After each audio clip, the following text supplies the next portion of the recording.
Udah mulai. Hai semua, kembali lagi di channel YouTube Ayu Lirang yang selama 4 tahun terakhir ini tuh udah mengalami kemunduran ya. Sebenarnya karena belum ada video-video baru sih, jadi di tahun ini gue mau menyempatkan untuk membuat konten-konten lainnya yang bisa membantu teman-teman untuk menulis sebuah karya fiksi.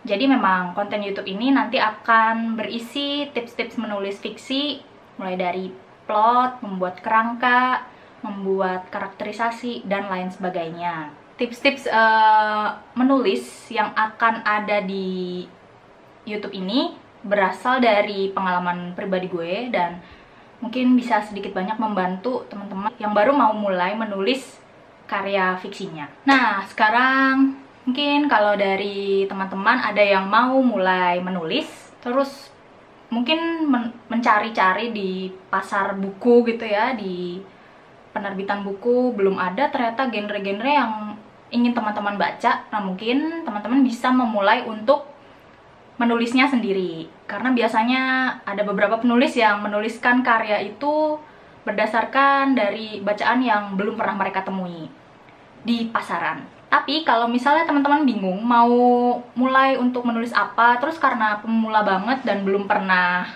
menulis sama sekali, mungkin kita bingung untuk memilih genre apa ya sebaiknya yang kita tulis duluan, atau kira-kira fiksi populer apa yang mungkin bisa mendapatkan cukup banyak pembaca dan diminati oleh khalayak di Indonesia. Nah, di YouTube kali ini gue akan mengupas beberapa genre fiksi dan subgenrenya yang siapa tahu bisa dijadikan acuan untuk teman-teman menulis fiksi pertamanya. Sebelum kita mulai ke pembahasan genre, mungkin teman-teman bisa subscribe dulu channel YouTube Ayu Lirang ini supaya nggak ketinggalan pembahasan-pembahasan lain yang mungkin lebih menarik dan tips-tips menulis fiksi lainnya.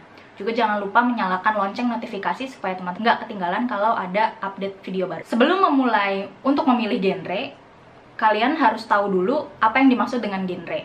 Genre adalah suatu bentuk pengkategorian atau kategorisasi terhadap karya-karya, bisa mulai dari seni musik, kemudian seni lakon, film, bahkan sampai seni tulis ya, karya fiksi. Jadi selain untuk mengkategorikan sebuah karya, genre juga dijadikan acuan untuk membedakan gaya dari masing-masing penulis. Kadang luar negeri gitu ada penulis sama-sama penulis fantasi, tapi ternyata subgenrenya berbeda. Nah, hal seperti itu bisa dijadikan untuk membagi gaya menulis mereka. Sebelum kita memulai ke pembahasan genre dan subgenrenya, kita harus tahu dulu bahwa ada dua lini utama dalam karya fiksi. Yang pertama adalah realistic fiction atau fiksi realistis. Yang kedua adalah fiksi spekulatif atau speculative fiction. Nah, apa sih sebenarnya bedanya realistic fiction dan speculative fiction? Nanti gue akan coba membagikan bagan juga supaya teman-teman bisa mempelajarinya dengan mudah. Yang pertama, realistic fiction adalah karya fiksi yang didasarkan pada kehidupan nyata atau kejadian realistis. Jadi semua yang tertulis di dalam karya fiksi itu tidak boleh ada unsur-unsur yang berasal dari dunia yang belum diketahui oleh manusia saat ini. Jadi benar-benar kejadiannya tuh sangat realistis, mungkin slice of life banget, atau ya mungkin hanya bercerita tentang kehidupan sekolah, kehidupan remaja, dan lain sebagainya. Sementara itu, speculative fiction adalah kategori fiksi yang mencakup dunia yang sangat luas, universe yang sangat luas, dan kejadian-kejadian di dalam speculative fiction itu tidak ada dalam kejadian nyata, tidak ada di catatan sejarah, tidak ada di kondisi alam saat ini, dan semua hal yang ada di dalam speculative fiction ini ya adalah hasil dari spekulasi penulisnya.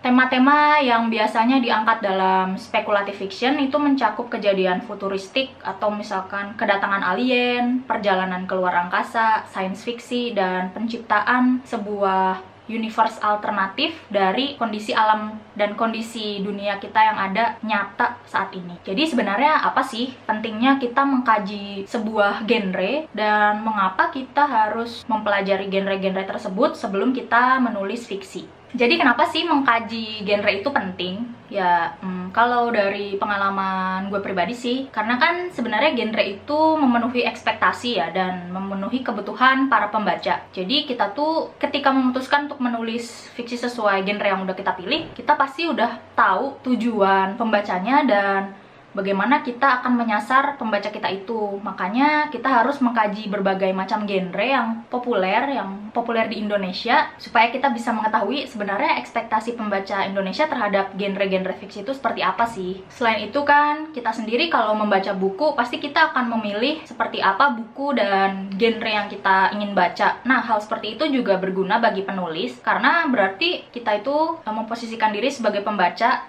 yang ekspektasinya terpenuhi akan karya fiksi tersebut. Selain ekspektasi pembaca, ada juga ekspektasi yang diinginkan oleh penerbit, karena biasanya penerbit juga memiliki genre-genre tersendiri atau subgenre yang ingin mereka pasarkan melalui penerbitan mereka. Jadi dengan menggabungkan kedua ekspektasi tersebut, kita bisa mulai menuliskannya dengan memilih kira-kira kita akan menyasar penerbit mana dan menyasar pembaca yang seperti apa. Nah, dari situ kita bisa menentukan genre apa yang ingin pertama kali kita tulis kalau kita masih pemula. Kalau berdasarkan pengamatan pribadi gue sendiri, di Indonesia sendiri genre-genre fiksi itu sangat fluktuatif ya. Jadi perubahannya itu benar-benar berbeda gitu. Misalkan di tahun 2017 itu lagi demam genre-genre Korea atau mungkin fanfiction Korea, juga genre-genre yang memakai setting di negara Korea sana.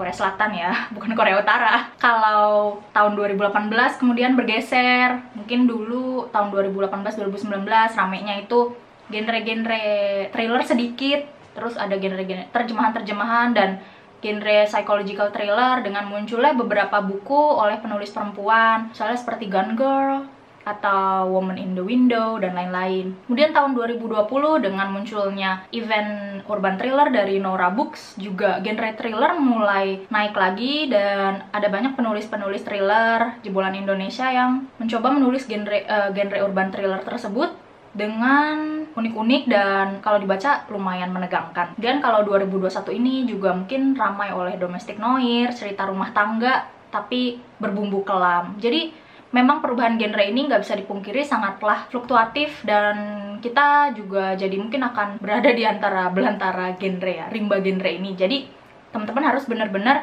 memilih kira-kira apa nih yang lagi ngetren, atau kalau misalnya nggak mau mengikuti genre yang ngetren, teman-teman tetap bisa melihat perkembangan genre itu untuk memenuhi khazanah pergenrean di diri teman-teman sendiri. Oke, supaya nggak panjang lebar lagi, mungkin kita langsung mulai aja ke pembagian genre-genre dan subgenrenya. Yang pertama, di Indonesia ini jelas masih didominasi atau masih dibanjiri oleh genre romance ya, genre romantis. Nah, pembacanya juga cukup beragam, mulai dari ibu-ibu, terus perempuan, wanita karir gitu. Sekarang juga mulai merambah ke remaja dan usia dewasa muda ya. Jadi dari lulus SMA menuju kuliah. Nah, genre romance tuh kenapa sih sangat diminati banget? Ya mungkin karena sebenarnya genre romance ini jatuhnya di bawah realistic fiction ya. Kecuali kalau teman-teman mau melakukan cross genre, misalkan romance dengan fantasi, nah itu ada di tengah-tengah antara realistic fiction dan speculative fiction. Terus genre romance tuh di Indonesia masing-masing penerbit memiliki lininya yang berbeda. Contoh kalau di Gramedia ya, kalau di Gramedia mungkin penyebutan urban romance atau chick lit, kalau di luar negeri di sini tuh disebut metropop. Kadang di penerbit lain juga bisa disebut sebagai city literatur. Terus kalau misalkan gue baca-baca di situsnya Gagas Media, jadi teman-teman bisa baca nih di situs Gagas Media. Dia tuh ada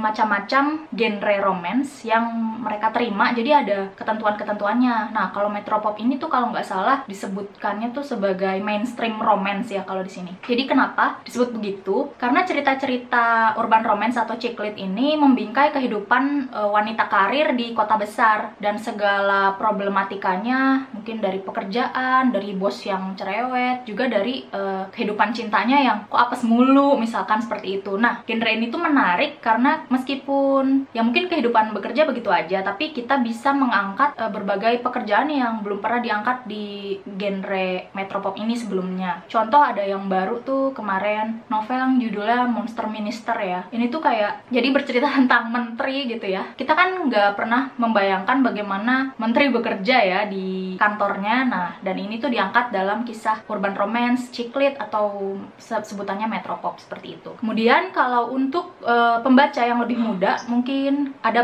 berbagai subgenre yang bisa dibaca oleh mereka. Sebagai contoh, ini sesuai usia juga.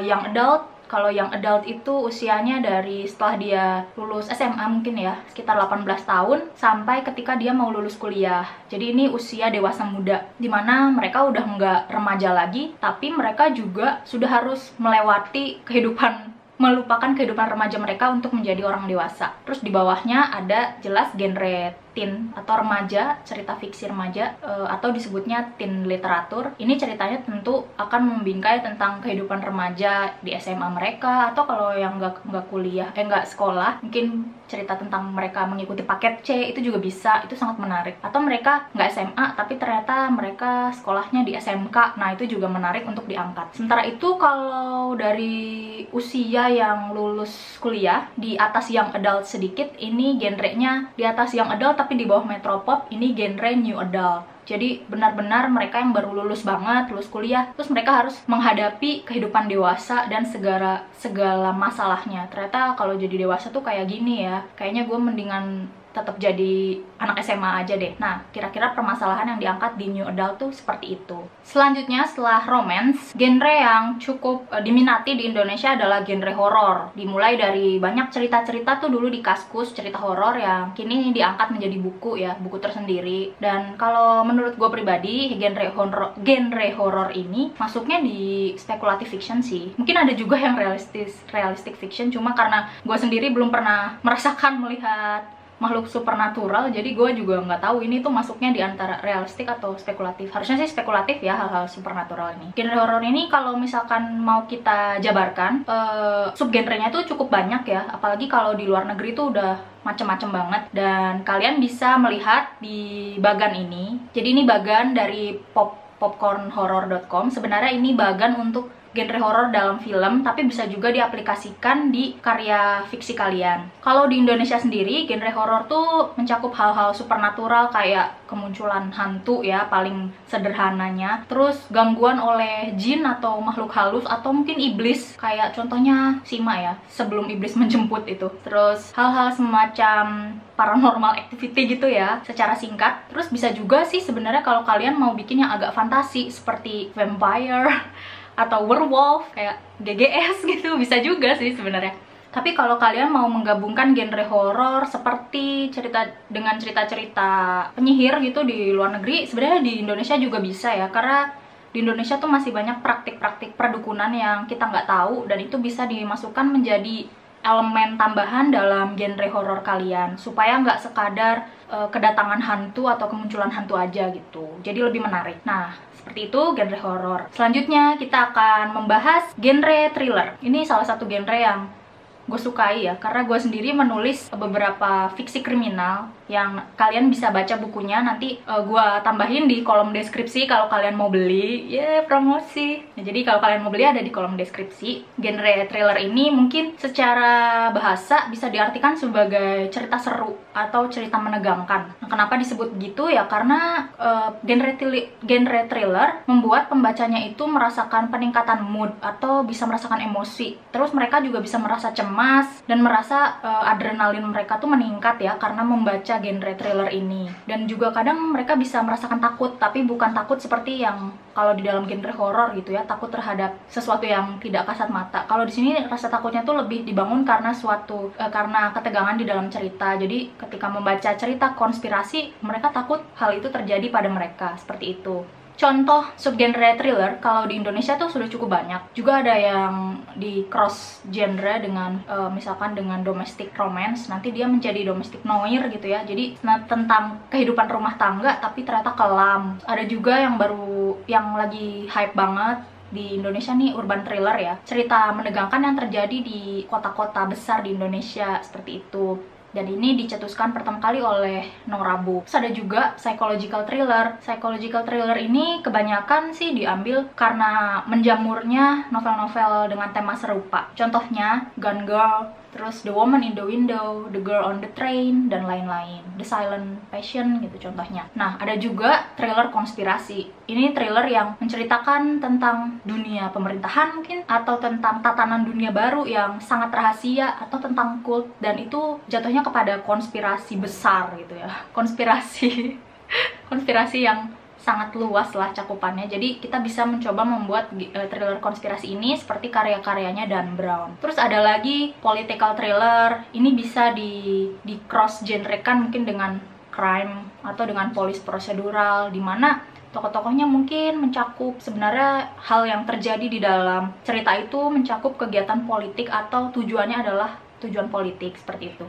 Ada juga techno thriller. Mungkin techno thriller ini lebih mirip ke cybercrime, jadi cerita-cerita tentang hacker, peretas, seperti contohnya kalau di film itu Mr. Robot, Who Am I, No System Is Safe, seperti itu. Kalau di Indonesia sendiri, yang gue tahu novel techno thriller atau tentang kejahatan siber ini baru satu ya. Kalau nggak salah novelnya Bang Roni Mailindra yang berjudul Spammer. Jadi teman-teman bisa cari, cuman udah agak sulit sih ditemukan. Mungkin bisa cari di toko-toko buku loak dan jangan beli yang bajakan ya. Terus dengan makin ramainya genre thriller, sekarang juga muncul beberapa genre legal thriller seperti karya-karyanya John Grisham yang ditulis oleh penulis Indonesia. Salah satunya itu ada beberapa judul di sebuah platform Cabaca namanya. Ini juga mengangkat legal thriller atau courtroom drama. Jadi kalau bedanya legal thriller dan courtroom drama itu dari sisi menegangkannya. Jelas kalau legal thriller itu akan lebih menegangkan, sementara courtroom drama ini akan lebih berfokus kepada kondisi atau kepada kasus-kasus yang diadili di pengadilannya. Jadi nggak ada hal-hal menegangkan, nggak ada pembunuhannya seperti itu. Jadi mungkin hanya drama di pengadilannya aja. Nah, selanjutnya ada genre misteri. Loh, kok genre misteri sih? Tadi kan udah genre horor.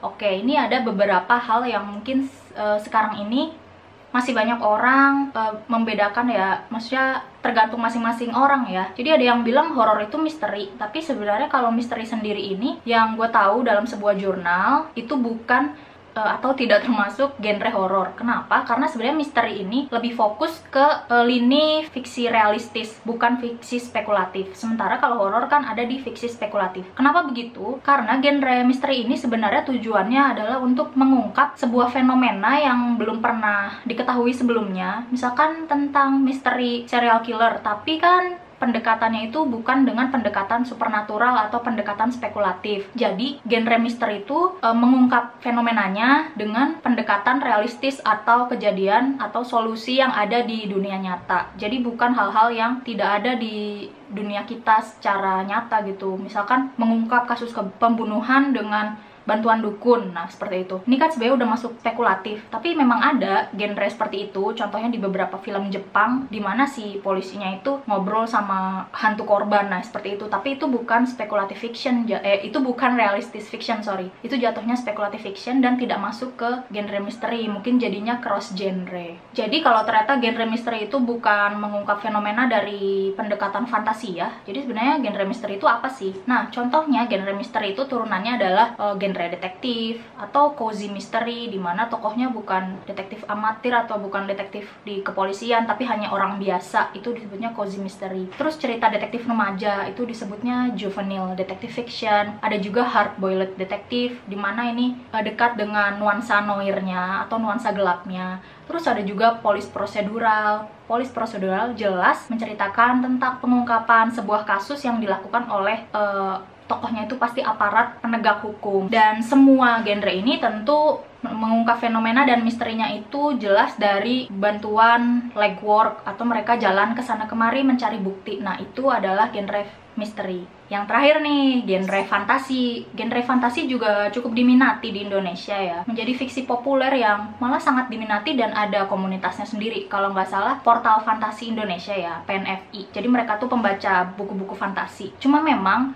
sayangnya di Indonesia sendiri genre fantasi belum cukup banyak ditulis oleh para penulis Indonesia. Banyaknya itu genre fantasi diterjemahkan ya. Contoh kayak Harry Potter, Lord of the Rings, atau buku-bukunya George R.R. Martin. Ya itu buku Game of Thrones itu, dan beberapa judul-judul fantasi lainnya. Nah justru kalau penulis Indonesia sendiri agak jarang menulis genre fantasi. Mungkin teman-teman bisa coba untuk menulis genre ini dan melihat kalau ternyata diminati, wah berarti itu adalah pasar yang cukup seksi. Nah Genre fantasi ini akan membingkai kehidupan abad pertengahan. Jadi dulu awalnya tuh dari cerita mendongeng ya, kalau nggak salah di abad pertengahan itu dari kegiatan mendongeng yang dilakukan oleh, biasanya ada tuh kan kalau di abad-abad pertengahan di pinggir jalan tuh para pendongeng ini menceritakan cerita-cerita legenda atau mitos-mitos yang terjadi di sekitarnya. Contoh, wah saya lihat penyihir kemarin. Nah, seperti itu. Mereka menceritakan seperti itu. Nah, jadi apa bedanya nih dengan science fiction? Kan science fiction juga masuk ke speculative fiction. Tapi jelas dia adalah contoh fantasi yang berbeda dengan high fantasy tadi. Kenapa bisa begitu? Gue coba jelaskan secara singkat ya. Perbedaan yang paling jelas dan mendasar dari fantasi dan science fiction, selain kalau persamaannya mereka dua-duanya ada di ranah speculative fiction. Tapi perbedaannya terletak pada universe atau pembangunan latar dan dunia yang ada di kedua genre tersebut. Kalau genre fantasi ini mereka biasanya ada di latarnya itu di abad pertengahan ya. Jadi ketika masih ada elf, masih ada penyihir, atau mungkin masih ada knight, kesatria gitu, dan masih dipimpin oleh raja dan ratu. Sementara kalau science fiction ini lebih menceritakan tentang latar yang terjadi di masa depan kita. Kalau fantasi di abad pertengahan, masa lalu, kalau science fiction di masa depan. Jadi di sana dunianya tuh udah sangat maju, teknologi tuh sangat advance. Kemudian ada, mungkin kita bisa melakukan perjalanan ke luar angkasa, time travel, atau kita udah tinggal di Mars. Atau mungkin ternyata di masa depan itu kondisinya lebih hancur dari sekarang. Nah, itu disebut distopia fantasi. Dan dunia yang diceritakan adalah dunia alternatif atau latar fiktif di masa depan. Terus bisa juga selain distopia ya ternyata ada suatu kejadian kiamat gitu ya, apokalips, dan lain-lain. Nah, itu perbedaan antara fantasi dan science fiction. Dua-duanya ada di speculative fiction. Terserah kalian mau pilih yang mana, yang mungkin bisa kalian jadikan untuk belajar menulis sebagai pemula. Itu dua-duanya cukup asyik untuk dicoba. Nah, kita sampai di bagian terakhir. Ternyata banyak juga pembahasan genre-genre fiksi ya. Gue juga bikin skripnya ternyata panjang gitu. Oke deh, segitu dulu aja mungkin pembahasan video kali ini tentang genre-genre yang mungkin bisa teman-teman jadiin acuan sebagai penulisan fiksi pertama teman-teman. Memang videonya agak kepanjangan, tapi semoga kalian nggak bosan untuk menyaksikan gue cuap-cuap di video ini. Semoga setelah kalian menonton, kalian jadi lebih tercerahkan, atau mungkin malah jadi pusing mau milih genre apa yang sekiranya bisa untuk coba belajar nulis dulu awal-awal. Kalau kalian ternyata pusing dan mau bertanya, kalian bisa tinggalkan aja pertanyaan di kolom komentar ya. Kalau sempat nanti gue akan menjawabnya satu persatu, dan mungkin kalau ternyata ada pertanyaan yang menarik akan gue bahas sebagai materi di video berikutnya. Sekali lagi, gue mau mengingatkan jangan lupa untuk like kalau kalian suka dengan materi ini, dan jangan lupa juga untuk subscribe supaya kalian nggak ketinggalan update-update video tips menulis fiksi lainnya dari gue yang akan tayang insya Allah setiap hari Minggu. Pesan-pesan gue sebelum pamit, untuk para penulis yang baru mau mulai menulis, atau mungkin adik-adik ya yang mungkin tertarik menulis fiksi, pesan gue cuma satu: jangan berkecil hati dan teruslah menulis, karena menulis itu adalah sebuah proses panjang yang membutuhkan ya nggak instan gitu supaya kalian tuh bisa hebat banget kayak J.K. Rowling gitu ya. Jangan merasa juga karya kalian jelek atau masih kurang, karena yang namanya karya tulis itu bisa terus dipoles, juga bisa dilakukan editing dan ya swasunting, kita revisi sampai berdarah-darah. Karena gue juga mengalami hal itu, merevisi karya beberapa kali sampai akhirnya karya itu bisa dipublikasikan ke halayak luas dan menemukan pembacanya. Jadi teruslah menulis dan percaya aja bahwa setiap karya itu akan menemukan pembacanya masing-masing. Dan terakhir pesan gue, jangan merasa menulis itu berat, karena writing is fun. Terima kasih sudah menonton video ini, dan sampai ketemu di video berikutnya. Bye!